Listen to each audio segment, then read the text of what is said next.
Hi. Now we continue our linguistics background. How linguistics as a branch of knowledge been developed. And did you prepare notes on the previous lesson that I have approached? I hope you have done. In continuation with how English language was influenced by Greek language and Latin language. You should have a minor background study on this. Then only we can easily go through modern linguistics. Generally, they ask questions from modern linguistics. But we should prepare a basic playground on which we are going to play the game. See, the thing that you have to develop the interest and the readiness. If you have readiness to do the things, we can do everything. Recently, I read one management story that I have come across in one of the leading periodicals. You know, there one parents have two children and one child is having a very serious sickness on brain, and they are very seriously discussing the matter in the house, even in the night. They have no money to treat because the eldest one is suffering from brain tumor type, a disease. The youngest child is a girl who is only 3 years old or 3.5 years. Now the girl child overhears what parents are telling this matter. One thing the girl child understood, parents are very sad and her brother has a sickness. No, nothing they can do for them because they are very penniless, no money at all, poor people. And the last statement done by father, overheard by girl child, would only miracle can save the baby.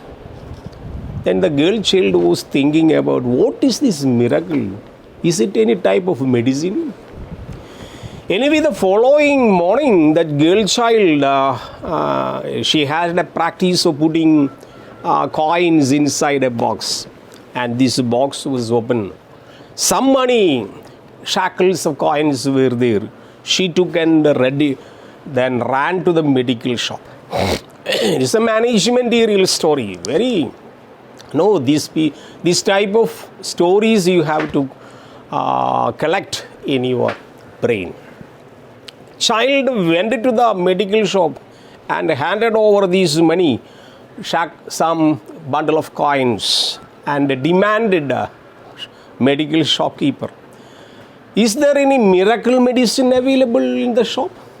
Shopkeeper wanted miracle medical. What is this miracle? By the same time, another customer was standing in front of the medical shop. And this customer asked, oh, what? Baby, you need miracle medicine, miracle table? Yeah, I don't know. My Papa telling only miracle can save my brother because he is suffering from brain tumor or somewhat a disease in the head. And the customer told, okay, don't worry, you give your coins to me and you lead me to your house. I must see your brother and parents. And this man with the girl child came to child's house and examine the boy who is suffering from sickness and consult the parents and told, don't worry, tomorrow morning you bring this boy to the hospital. You know, this hospital was run by this man. And this man is a famous doctor. His name is Mr. Carlton Arnold. He was a very gigantic intellectual neurosurgeon, and the boy was admitted. Following day, operation was done with the help of Carlton Arnold boy was saved and gradually came to the normal life. Here the miracle happens. So the girl child who is innocent went into medical shop to buy miracle. But actually by the way of influence of God, the real miracle happened.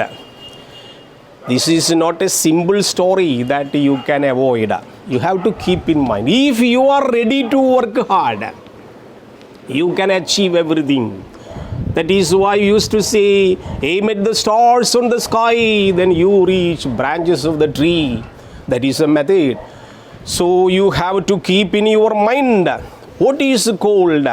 So such managerial influencing incidents that you keep, so that you can tell your story in your world.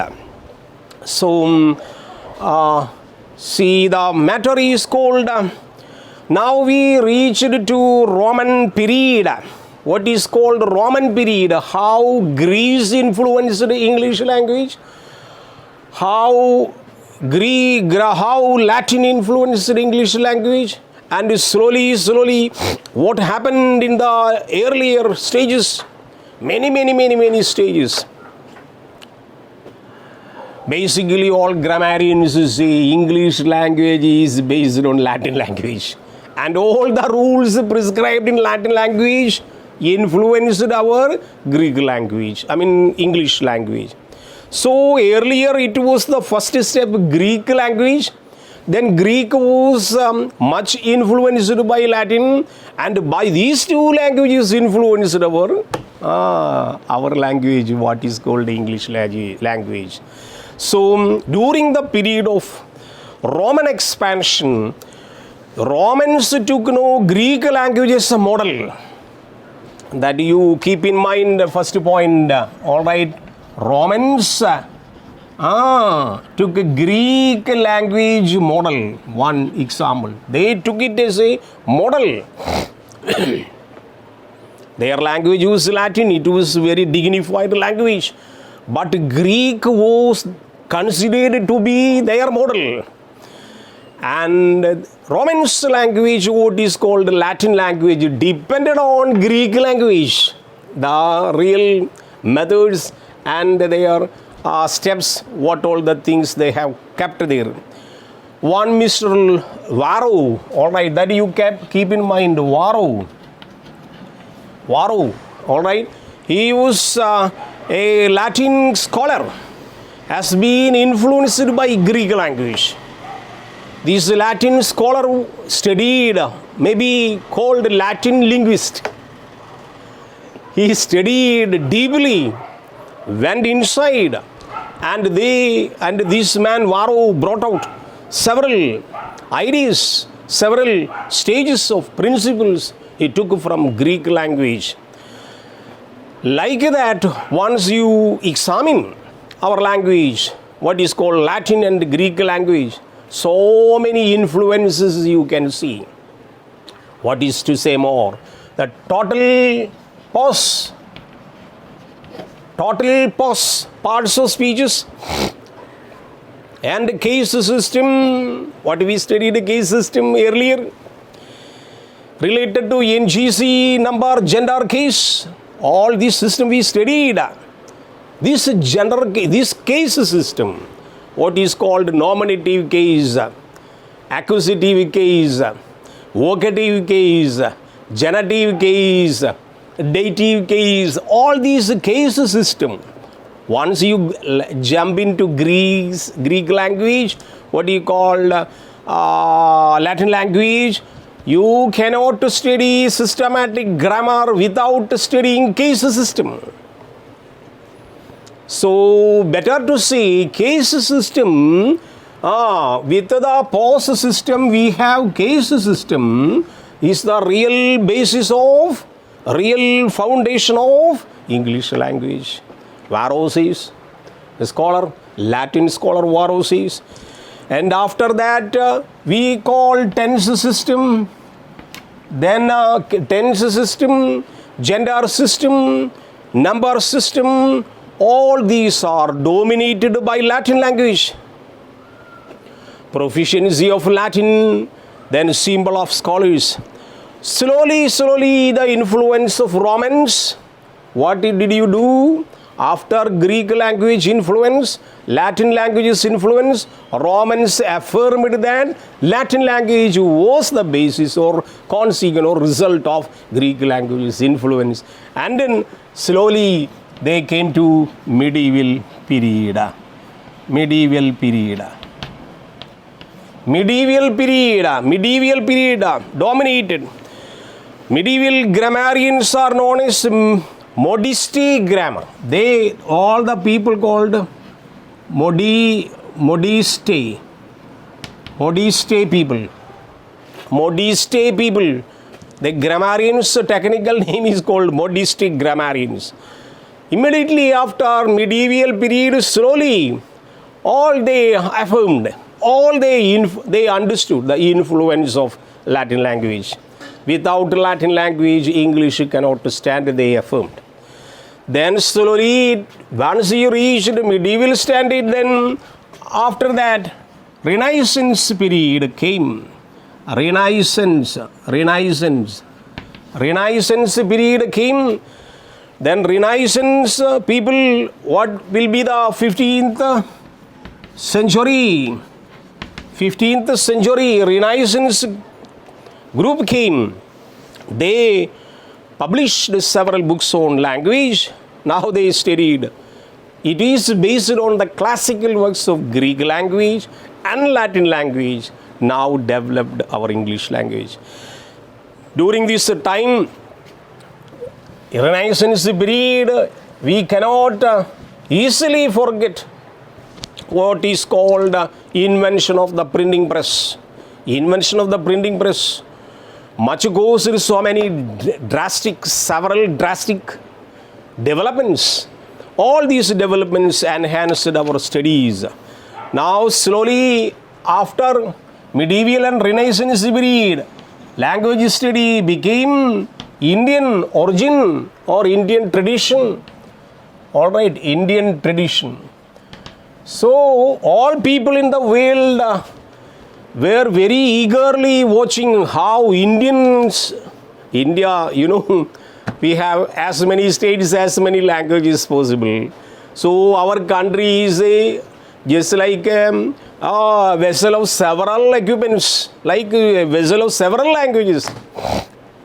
Even many states are constructed or formed by the influence of language. What you call Tamil Nadu, related to Tamil.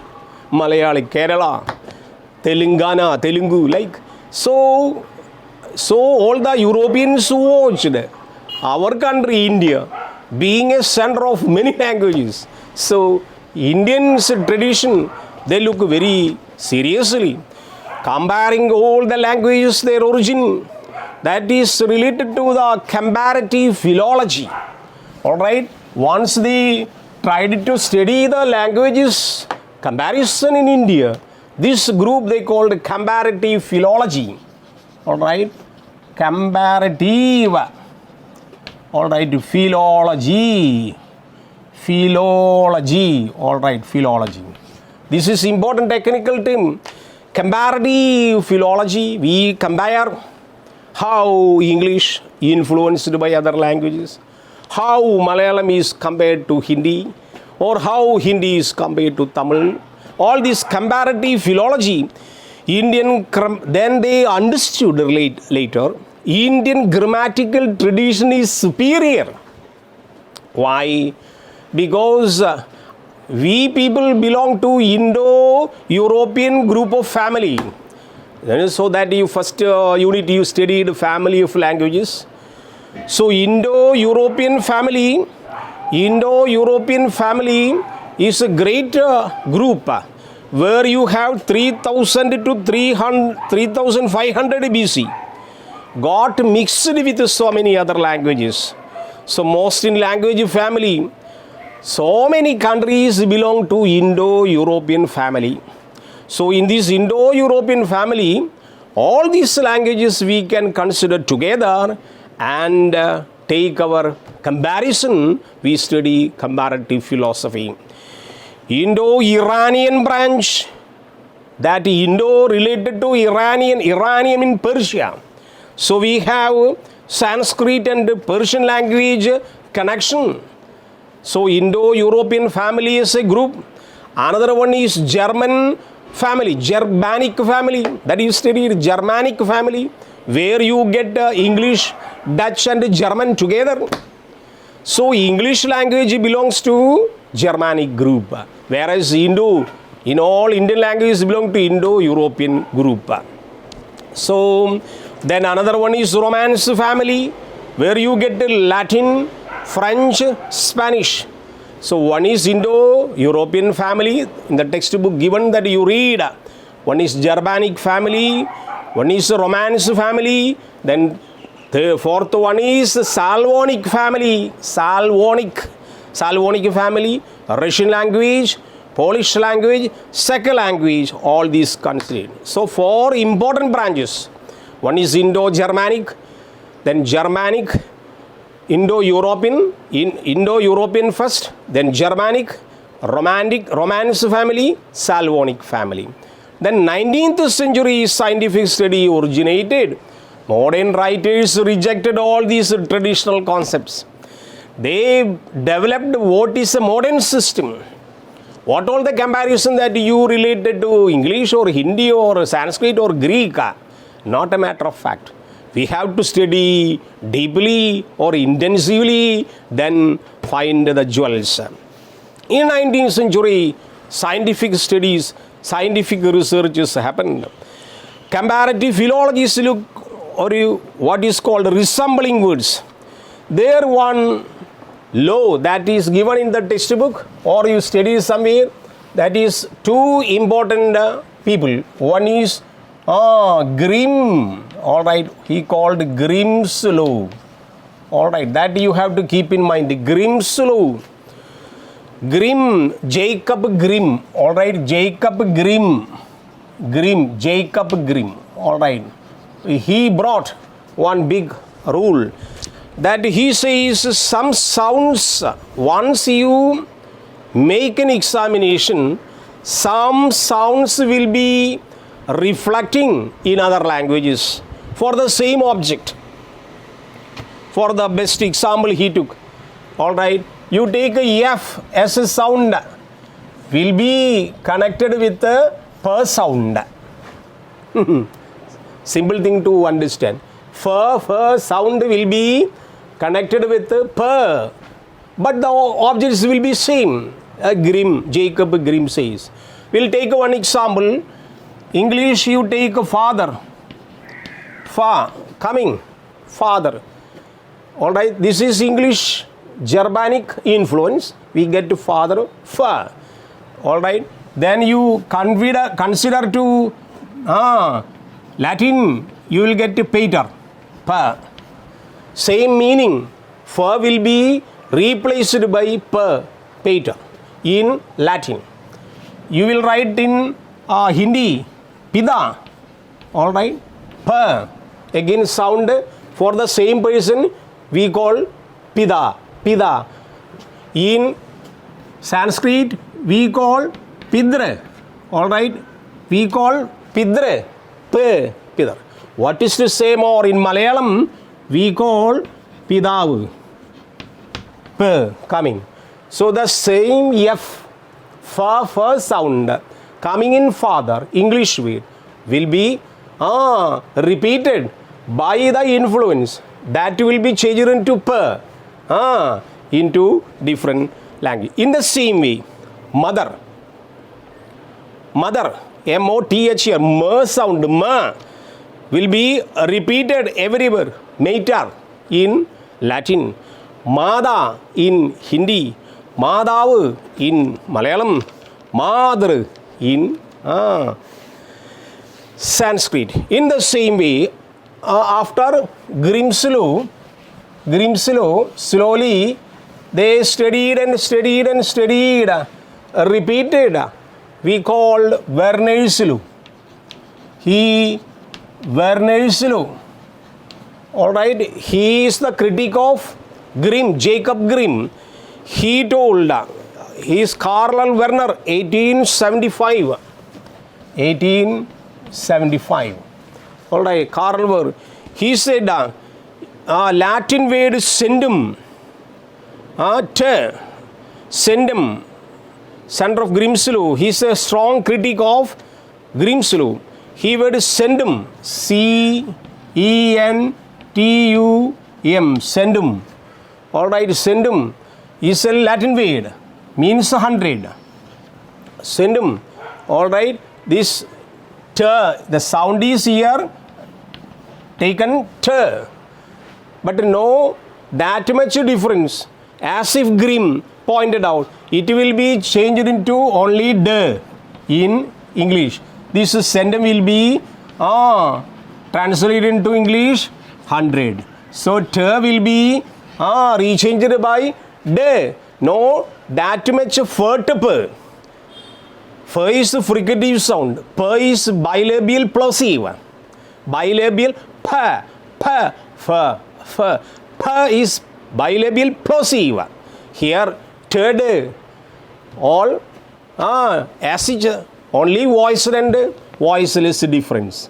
There, that much difference is seen in Grimm's law. Here in Werner's law, no difference that is seen, because one is this t is voiceless, the d is voiced. That is the only difference. So all languages are made several changes. Innumerable languages are seen.